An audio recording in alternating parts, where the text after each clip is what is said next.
This is the After Party, live with Kim McAllister. Pick a couch, grab a drink, and settle into the conversation.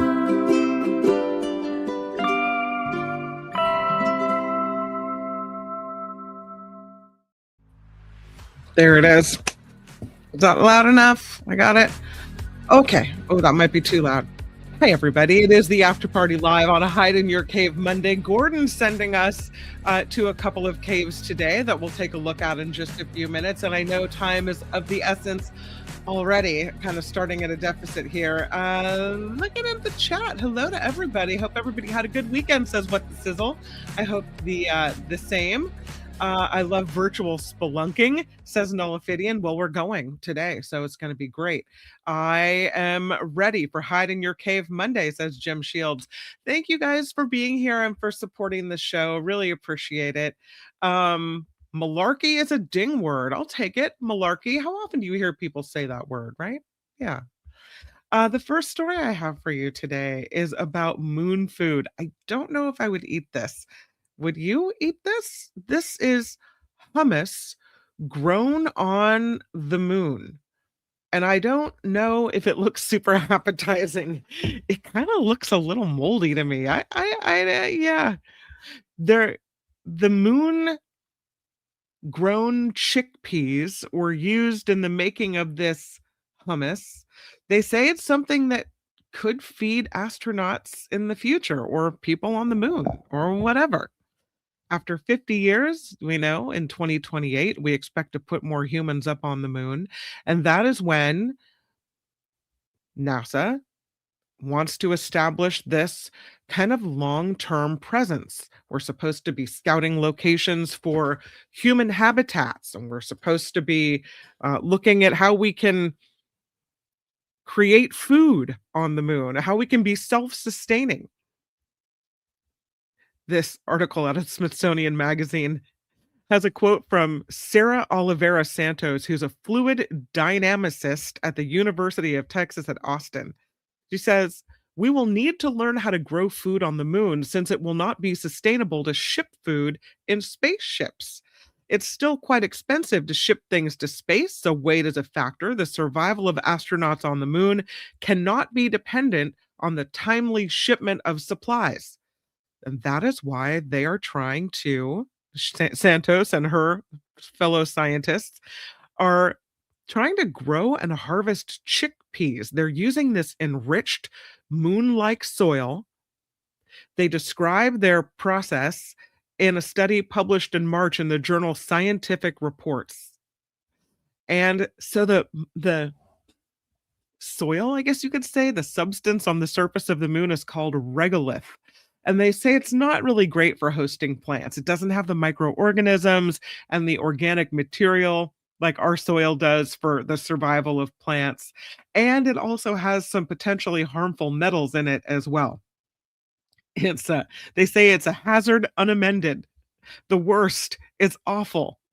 It does, though, have some nutrients and minerals crucial for plant growth. So they thought maybe it just needs a little something extra. And so they added worm poop. They got some artificial moon dirt that models the makeup of Apollo lunar samples. They got it from a lab in Florida. So it's 99% compositionally accurate. Then they mixed various amounts of the simulated regolith with something they call vermicompost. It's a microbially diverse substance produced by red wiggler earthworms after they eat organic material. And that can include mission waste like food scraps, cotton-based clothes, hygiene products. Apparently the red wigglers, they don't discriminate. Before they planted, some of the chickpeas were coated with this microscopic fungi that helps plants survive and benefit. The fungi absorb some of the nutrients from the plants while diminishing the chickpeas' absorption of the heavy metals. The fungi apparently enabled plants to colonize Earth. Could the same mechanisms, they asked, help these plants transition from the ocean to land on Earth, help us on the moon? And they say the answer to the question is yes. Dirt compositions with up to 75% simulated moon regolith yielded harvestable chickpeas. Any more lunar soil caused symptoms of plant stress and early plant death. So 75% simulated moon regolith, and then the rest, what, the worm composting and all this. And it worked. They said that stressed plants still lasted longer than the chickpeas that didn't have the fungi, saying that the tiny partners are crucial for plant health. You got to have the fungus in there. They said that team also discovered the fungi successfully colonized and survived in the dirt mixture, so they would only have to be added once. No one had tasted the lunar chickpeas. They're trying to figure out whether they have too much metal to be eaten or not. So it's unknown if it's safe. They said, we want to understand their feasibility as a food source. How healthy are they? Do they have nutrients that astronauts need? If they aren't safe to eat, how many generations until they are? And if they do turn out to be edible, then do you want some moon hummus? Yeah, that's what we could be eating on the moon. Our future generations could be eating on the moon. Moon hummus. Nothing without crackers, though. You need something to dip the hummus in, don't you? And don't they need something else besides hummus? Is that it? I don't know. I have some really funny animal stories to show you today as well. First of all, the birds are in the sky today. This is happening. 370 million birds are expected to migrate tonight. It's called birdcast. Tonight, there will be more birds in the sky than there are people in the United States. Cornell University does this birdcast. They say an estimated 373 million birds will continue their journey north during the early evening hours of May 4th. Most of the activity will be visible in the south and along the east coast, but it looks like all over the place we're going to be seeing birds in the sky tonight. The wildlife experts are hoping that if you're out trying to catch a glimpse of the birds, to make sure you're not blinding them from below. We know they migrate because of food and to build their nests. And so usually that means they travel north during warmer months when the insects and the plant life are more plentiful. The colder seasons prompt a return south to avoid the freezing temperatures. The ornithologists working with the birdcast say they figure out how many birds are in the sky based on modeling. The data is collected by both the National Centers for Environmental Prediction and 23 years of atmospheric monitoring information. They use weather surveillance radar. They study the links between weather conditions and migration observations, and then they can generate computer models for any given day's forecast. So, pretty cool. There's also other projects like Audubon's Lights Out program that encourages residents and businesses to reduce the lights during the evenings, especially during the spring and fall migratory seasons. So maybe leave the porch light off for a while tonight. No, such a pretty picture of the birds flying. I saw this one too. This is a new one. This is a blue heron being helped by people.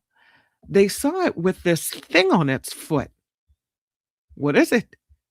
It's a giant oyster shell clamped onto the bottom of this blue heron.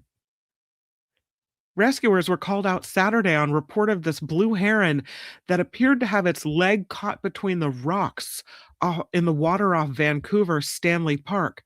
But the rescuers get there and they find it's not rocks, it's two halves of a giant oyster shell, which I guess you could say the oyster's fighting back. The bird and the oyster attached to its toe were taken off to the animal hospital to be separated. The vet said they had to inject fish anesthetic into the oyster shell, and then they could pry the shell open and release the talon of the heron.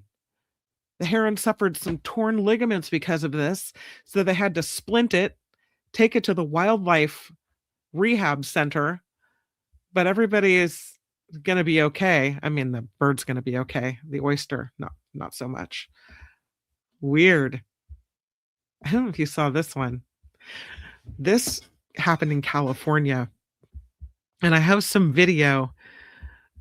This 10-year-old cat named Mama saw a coyote. This happened in Pico Rivera, and the cat goes after the coyote, I guess, to defend the property, defend the family. Wild. Here it is. Take a look at this from KTLA.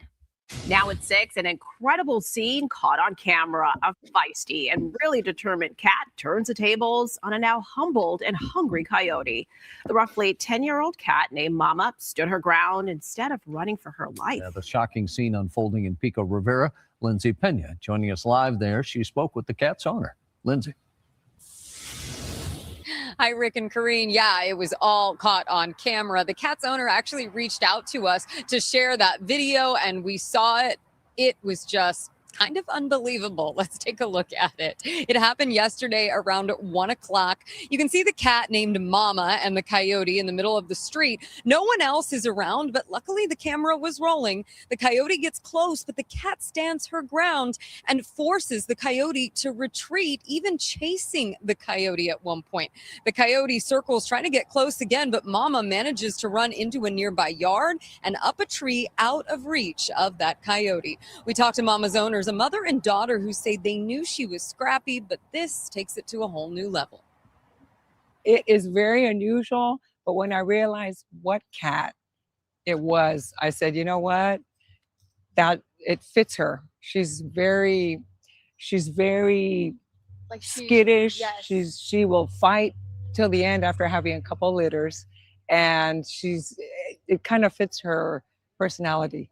I've never seen like an animal fight back like that, so I was surprised, to say the least. Mama is doing just fine. Her owners say they checked her and she doesn't appear to have any injuries. As for the coyotes in this area, they tell us that they see them, but not usually in the middle of the day. We spoke to a wildlife behavior expert who says despite what many might think, the coyote probably wasn't trying to eat Mama. It's probably got some pups, maybe a couple blocks away, and it's wanting animals that size that they consider a threat. They want them neutralized, not to eat, but gone. No matter what. So that's the story of Mama the cat. Pretty crazy to think that Mama actually won. When you look at that, this is May the 4th, and so I had to put this story in because it is a story about 27 potential Tatooine-like planets that orbit two stars. The astronomers have discovered them just in time for May 4th, or Star Wars Day. May the 4th be with you, right? So far, astronomers have only located 18 examples of something called circumbinary planets. They say it's just a fraction of the more than 6,000 exoplanets known to science. But researchers at Australia's University of New South Wales think there's a better way to spot potential dual sun candidates. They have offered up 27 possible circumbinary planets just in time for May 4th. One of the astronomers at the University of New South Wales says most of our current knowledge on planets is biased. It's based on how we've looked for them in the past. We've mostly found the easiest ones to detect. But the secret weapon they found is a technique called apsidal precession, typically used to confirm binary stars. Astronomers using apsidal precession observe twin stellar bodies orbit and eclipse one another over extended lengths of time. Well, in this case, their team theorized a way to expand apsidal precession's original use. While these stellar eclipses, they write, typically occur on predictable schedules, there are cases featuring tiny variations. So the team says if those differences can't be explained by general relativity or other standard interactions, then they might point to the existence of a planet. And that is how they've discovered 27 potential Tatooine-like planets that orbit 2 stars. So there you have it. I just like this cool Tatooine-like picture. Shall we do this story about this robot that caused a bit of a flight delay in California? His name is Bebop. It's a humanoid robot.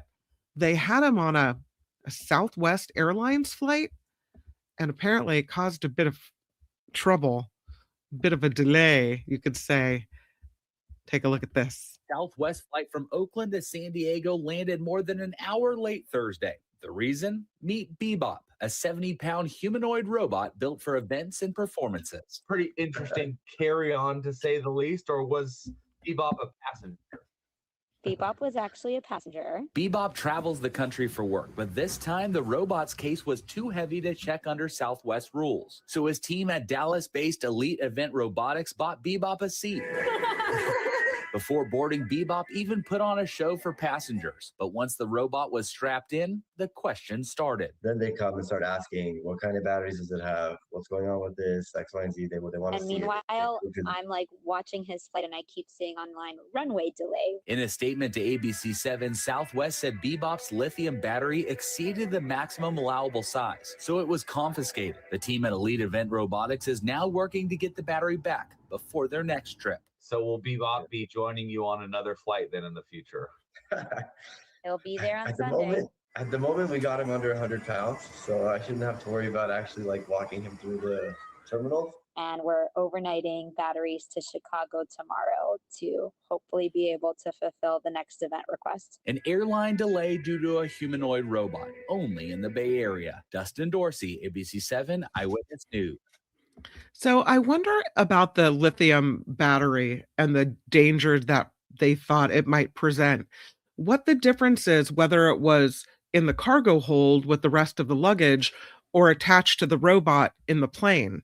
I mean, either way, there's a risk, right? I don't know. It just seems to me there's a problem either way. This guy, all human, all the time. Imagine this. In 24 hours, how many pull-ups could you do? I don't even want to answer because my answer is pathetic. This guy did a very painful 12,412 pull-ups in 24 hours. He's a 22-year-old athlete. He was trying to break this Guinness World Record, and it looks like he did it. His name is, I don't know if it's Xavier or Javier, but he has now the record for the most pull-ups in 24 hours. Crazy.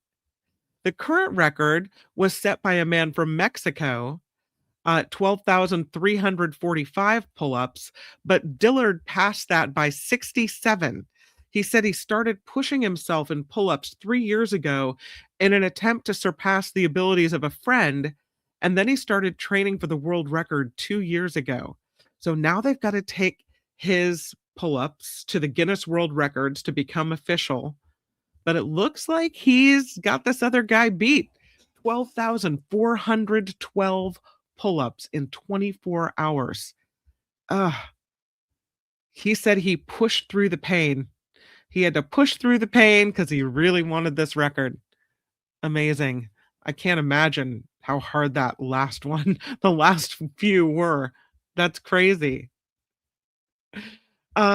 Finally, an ancient Roman gravestone that was found in New Orleans has been returned to Italy. And here it is. I think I have a picture of it. I thought I had a picture of it. I'm sure I do. How crazy is it, first of all, that it was found in New Orleans? Oh, my picture doesn't look very good. Nope. All right, we'll move forward to this story. This football stadium, built for the ladies. They have Europe's first purpose-built women's football stadium. It hasn't been built yet. There are plans to build it, I should say. It is for the women's team at Brighton and Hove Albion Football Club in England. It would be the first of its kind if it was built specifically for female football players. They're putting in a planning application right now for a 10,000 capacity women's football stadium next to the Amex Stadium. They want to have it built by 2030, and if they manage to pull it off, it will become Europe's first purpose-built women's football stadium and the third one in the world, following the CP Casey Stadium in Missouri. And there's a stadium in Colorado for a Denver Summit Football Club that's currently in development as well. So it's got a planned maximum capacity of 10,000 and would become the permanent home for Brighton's women's football team. They compete in the Women's Super League. So there you go. Just for the ladies. The facilities would be designed specifically for female athletes and their supporters, including changing rooms, recovery spaces, and social spaces. The Women's Super League chief says for too long, women have had to adapt to facilities that weren't designed with them in mind. Now, players, managers, staff, fans will be able to experience a stadium designed through the lens of her and reimagine what inclusive, high-performance spaces can look like for everyone, because they say when we build for her, we build better for all. I don't know how different it would really be. I mean, it's a football stadium. Maybe the social spaces would be different. Maybe, I don't know, the locker room would smell a little better. I'm not sure. But that's the plan. So we'll see if they manage to pull it off by 2030 and get this thing going. I don't know. All right, I'm going to try once again with my gravestone. I think I have the picture. Oh, yes, I do. Look at this gravestone found in New Orleans, of all places. An ancient Roman gravestone. You can see the writing on it. Really interesting. Nearly 2,000-year-old artifact. It matches a piece rather that's been missing from a museum in Rome for decades. It was discovered in somebody's backyard in New Orleans. Officially now handed over to Italian officials in Rome during a ceremony led by the FBI, which marked the repatriation of another antiquity recovered in the US as well. So this artifact first came to light last year when an anthropologist at Tulane University and her husband were clearing out some shrubbery in their yard. They noticed a slab with this surface that was very smooth and this carved inscription that appeared to be Latin. So the anthropologist reaches out to other experts at the University of New Orleans, and they think at first their historic home might sit on top of an unmarked burial site. So that's creepy. But upon further analysis, it's discovered the stone is a grave marker dedicated to Sextus Congenius Verus. He was a Roman sailor and military figure thought to have lived in the 2nd century. And the artifact matches records of a piece reported missing from the city museum in Civitavecchia, which is near Rome. So they traveled to Civitavecchia to further investigate the origins of this epitaph, and they found that the museum housing this artifact had been destroyed mostly during the Second World War. It reopened in 1970, and sadly, it had lost most of its collection. The mystery, though, of how the stone winds up in the backyard in New Orleans was linked to the granddaughter of a U.S. soldier, Erin O'Brien. She was speaking to outlets last year. She said her grandfather kept the grave marker in a display case at his home in New Orleans until his death in 1986. She said she didn't know how he got the stone, but that he had served in Italy with the US Army. He married his wife there, and then he returned to New Orleans to work as a voice teacher. This funerary stone was one of many items returned under the US Italy Cultural Property Agreement.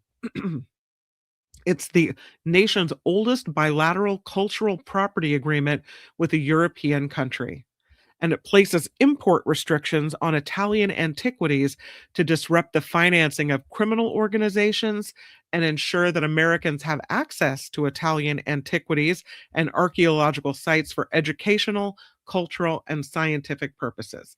So give us back the stuff you took, and we'll let you come study our stuff here.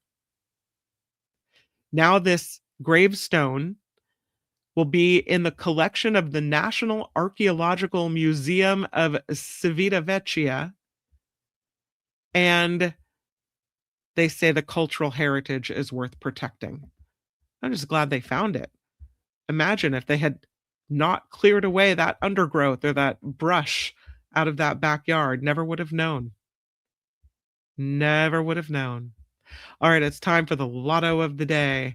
And this one is about a player in Virginia who was playing the lottery on his wife's birthday. Ended up winning her almost $1 million as a present. He was playing an online game called The Lamp Dark Arts on his wife's birthday. The jackpot, $986,399. He said he took a walk with his wife later in the day to give her the news. It's the best birthday present I ever got from my wife, he said. It's truly life-changing. Took some convincing to get her to realize it was a real thing. He said, I feel like I'm dreaming. They didn't say what they plan to use the winnings for, but that's kind of cool. All right, off we go.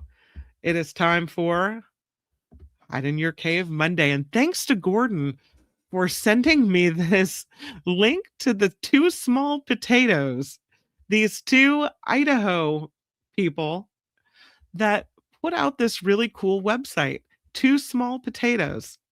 And so a couple of the places they encourage people to check out. One is this in France. It's called Mur de Glace, and it is a really cool glacier in France. Look at the opening. It's super cool. It's considered a compound valley glacier, gaining ice from snowfields that cover the heights directly north of Mont Blanc at an altitude, they say, of 4,000 meters.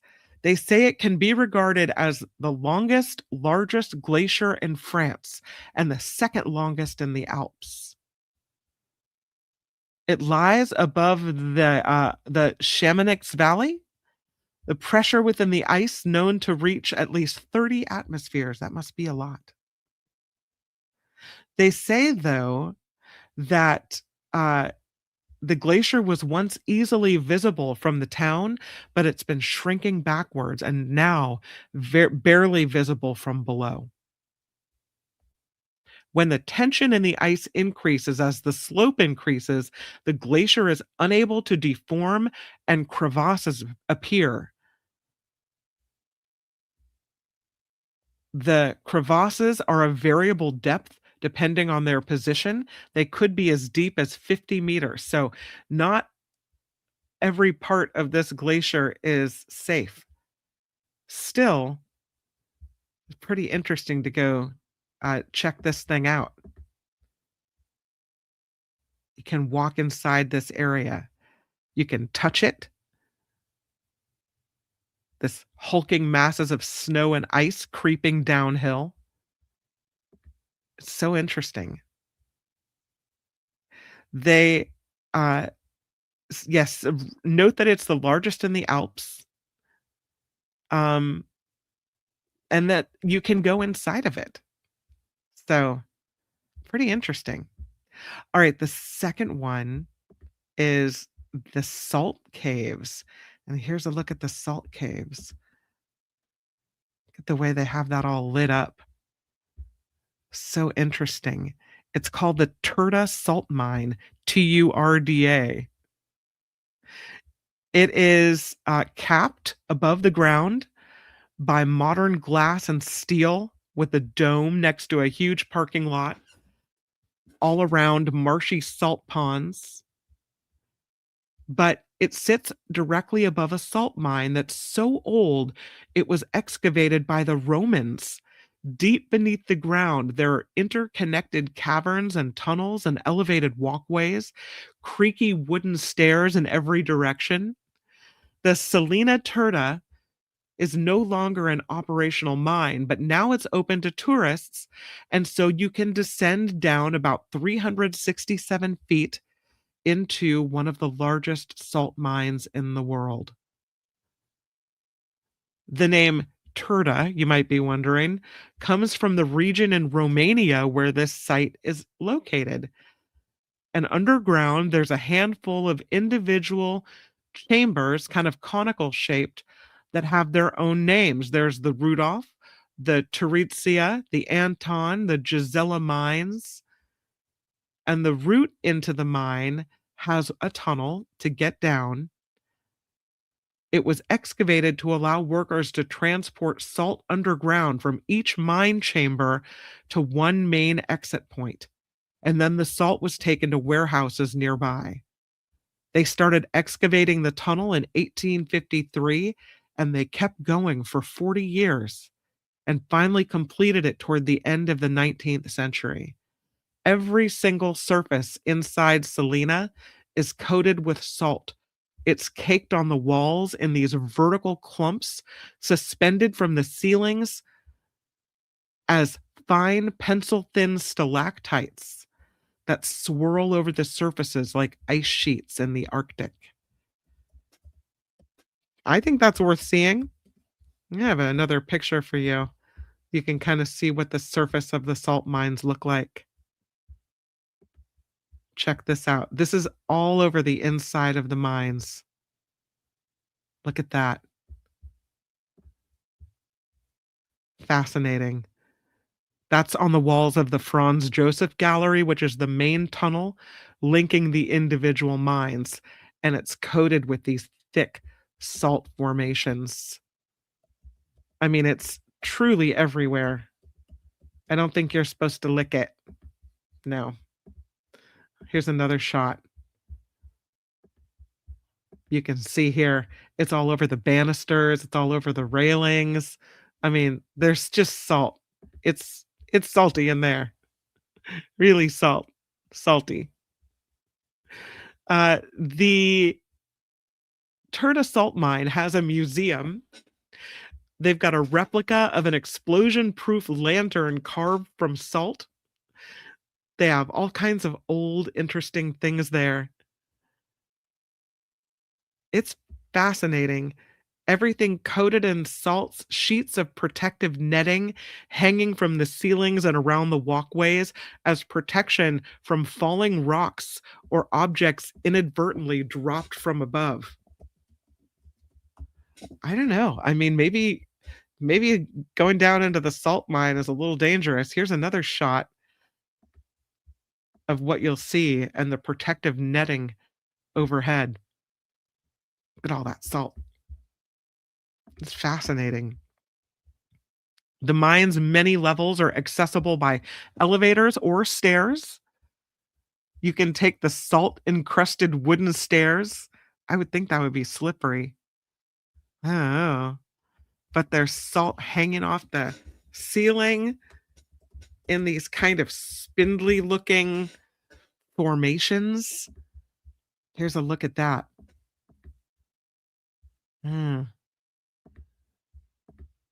Since we'll probably never get there, let's experience that together. Look at all the salt coming down off of there. This is fascinating. And it's super, super deep. Walking on these suspended wooden walkways, and it's this just other world down there. Super interesting. Look how deep this is. I have one more picture to show you. I mean, it almost looks like it just goes on and on and on forever. Here's another picture, kind of looking down from above. That's looking down into some of the different chambers. So that's the Turda salt mines in Romania. And then we had our Mer de Glace in France that you can walk in and touch this giant glacier. In either case, I don't know how safe it is. The glacier is shrinking and the salt is falling to the point that they have to put nets up to protect you. So I don't know. That's Hide in Your Cave Monday, courtesy of Gordon. And thank you so much for sending it. You're super awesome. I really, really appreciate it. Yay. Karen D with 5 says, no thanks, creaky stairs over 1,000 years old. Disaster. I think it's over 100 years old. But yes, I agree. Slippery, salty stairs. I think we got enough from the pictures. Maud, thank you for the 25. Buy more cheese. Or Ches. Thank you, Maud. I really appreciate it. It's Maud and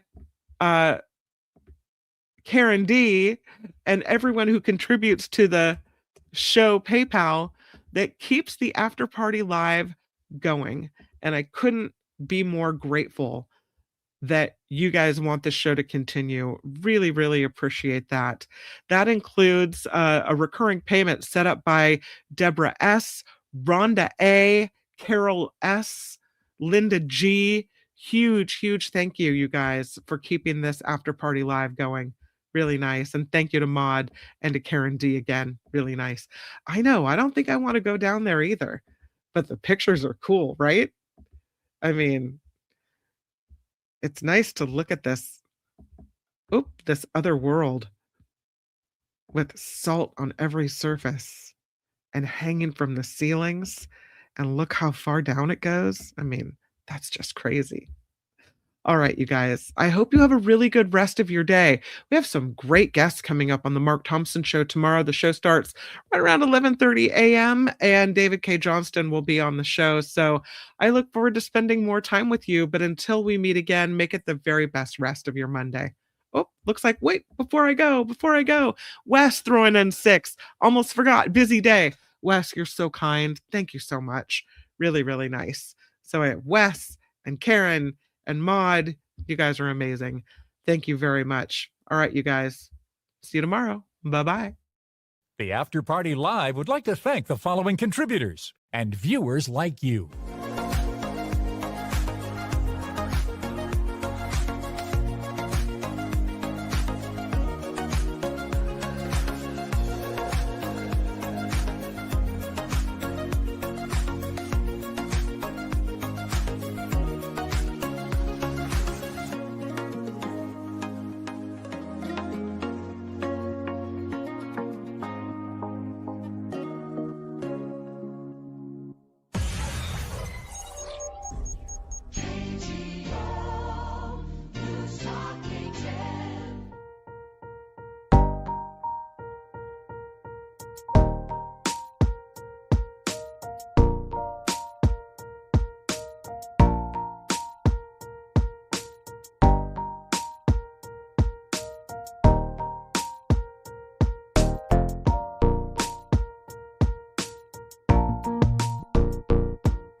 Who's coming on with me for Travel Tuesday?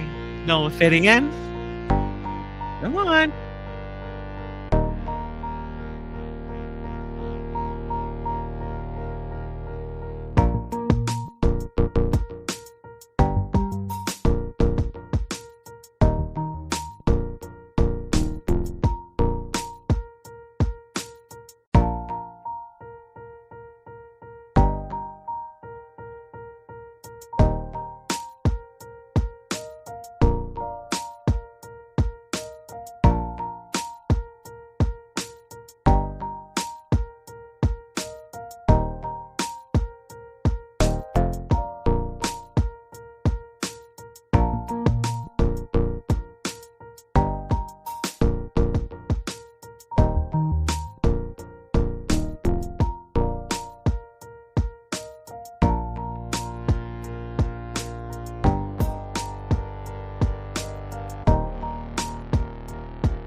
remind you, Yvonne, you don't have to use your video. You can just use your voice.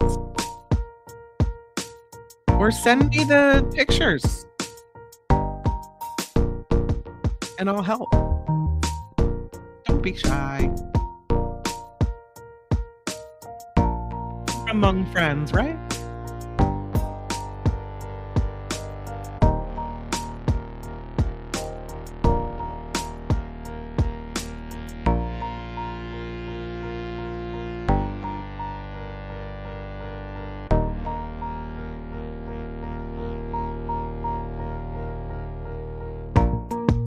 Thanks again, Corden. Really, really cool.